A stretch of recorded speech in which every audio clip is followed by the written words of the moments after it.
Welcome to the Banker Lamp. Please enjoy the video. You first confirm which Apple Pencil you have because removal differs. The first generation unscrews, the second detaches magnetically. Once confirmed, grip the pencil near the tip with a soft cloth to protect the finish and your fingers. Now rotate the tip counterclockwise with steady pressure until it separates. This prevents stripping the threads. You do this early so you don't force a wrong method. It also reveals the thread condition and any debris that you'll clean next.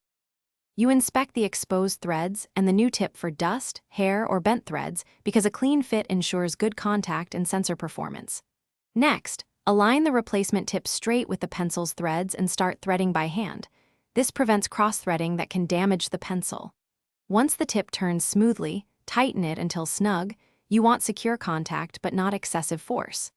This balanced approach preserves the threads and ensures reliable pressure sensitivity. You now test the newly installed tip on your iPad. Check strokes, pressure sensitivity, and tilt response in a drawing app because that confirms the replacement worked. If it doesn't respond, restart the iPad and toggle Bluetooth, then reconnect the pencil. These steps often resolve pairing or software glitches. Make sure the tip sits flush. If wobble persists, reseat or try another tip. Keep a spare tip and a soft cloth handy for future swaps and quick fixes.